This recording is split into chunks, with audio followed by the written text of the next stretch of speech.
Hey, what's up everybody? So I wanted to do a review of the ISX800 by Ferris. I just got this mower a few months ago and I've put about 15.5 hours on it, and I thought now would be a good time for me to kind of go over some of the things that I like about it, being that this is the first time I've owned a commercial grade or high-end residential mower, and I put some time on it. So let's take a look at it, show you some of the features that I like and some of the differences that it has versus the IS700 and the 2100 series, which this particular model falls right in between.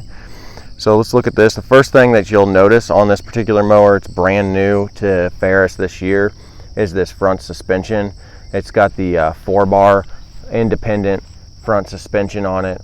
Typically on the IS 2100 series and higher, this has independent suspension. This is something new to Ferris.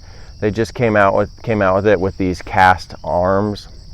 I don't know if it's supposed to make the ride a little bit smoother or what their tactic is behind it, but I think it looks pretty cool. Kind of gives the mower a different look. But then it's got the where the 700 actually has a straight bar all the way across. It's not fully independent. It actually rides on a single bar. And so the big benefit of going with this particular model is that it is the first model in the lineup now that has independent suspension. It also has the big front shocks, and then it also has independent suspension in the back with the front shocks. I mean the rear shocks, sorry about that. And it's got these 23-inch tires on the back, so you can run a pretty low air pressure in them and get a little bit more cushion out of your ride too. I'm very impressed with the ride. Makes a huge difference. My yard is very bumpy. It used to be farmland and it was plowed up all the time, and so there's ruts and dips and potholes and everything all over the place in my yard, and since it's just super rough, I wanted to go with this particular Ferris, and I was excited whenever I heard that they were coming out with this model, because it is truly an affordable model for residential use, but it's also tough enough to be commercial use. This one, it comes with their ICD deck, which is pretty standard on most of these higher end Ferrises. But the big benefit of this particular one is it comes with what they call a 2-belt system, and they're so confident in that 2-belt system that they'll give you a 3-year warranty on the belt itself, which is something I've never heard of a company doing, giving you a that long of a warranty on a item that is known for wear and tear.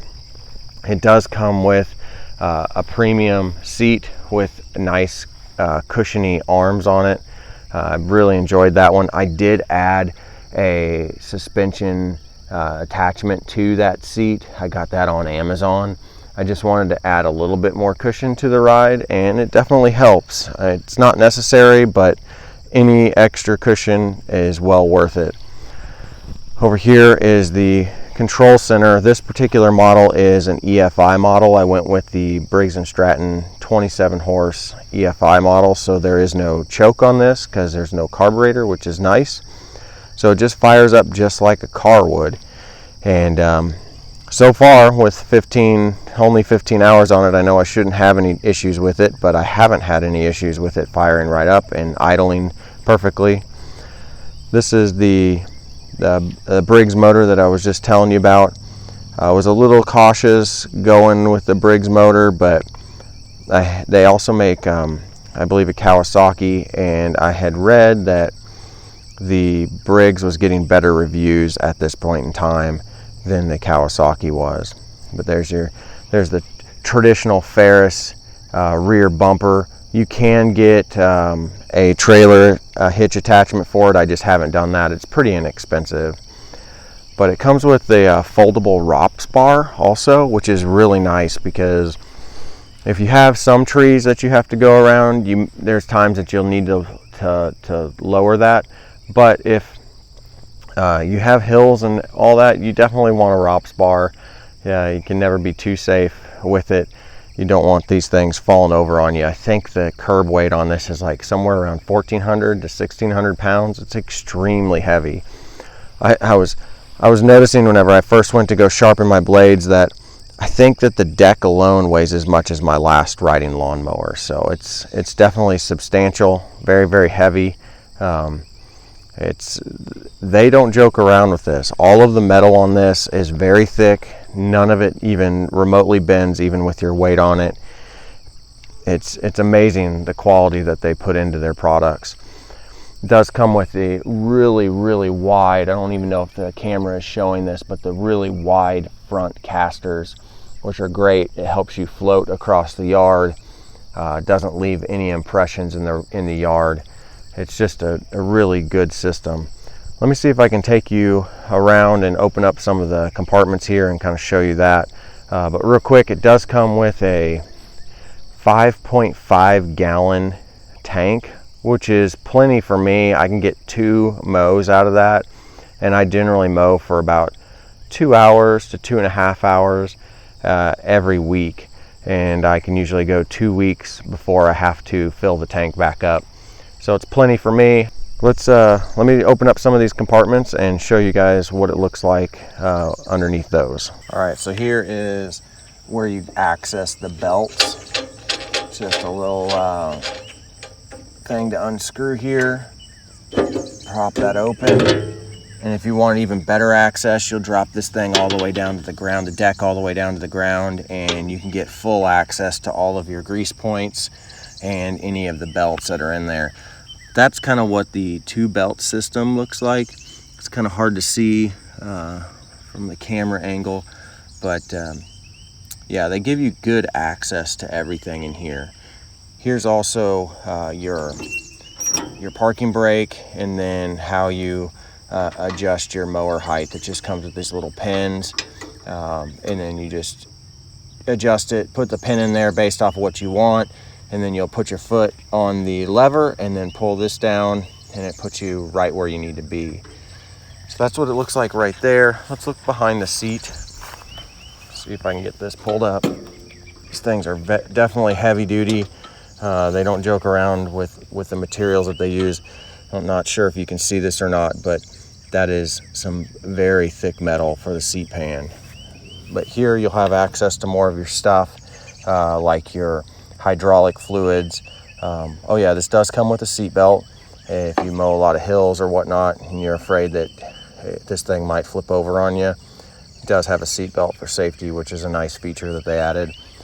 One of the big benefits is this battery. The way that they've got this thing set up is you can jump this mower if you have battery issues without having to to lift the seat up. That battery is fully accessible to put jumper cables on or attach some type of accessory to it with the seat down, which is really nice. My last mower, I had to actually jump it, but I had to put the jumper cables underneath the seat and kind of route it in a way that would work. But as you can see down there, these are the hydraulics down there. They've got some cooling fans on them to keep them nice and cool. I try to keep the grass blowing off of those every single time I use it, just to keep the thing running really well. It does have a little cup holder. The only downfall of this mower is I do wish that it had a little bit better storage options. But all in all, other than that, there's not really anything that I've seen that I'm just like, man, I wish they would have changed this. So just the storage is the only thing that I can think of. But let me fire it up and just do a couple strips to show you guys how it mows.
Thanks for watching, everybody. I really appreciate it. This isn't the typical video for this channel, but I thought this would be a fun review to do of this particular mower because I saw that there weren't really any reviews on this mower yet. If you like it, just give it a thumbs up, leave me a comment if you have questions, and if you want to see more of this content, just subscribe and hit the bell icon. Alright, we'll see you guys later. Bye.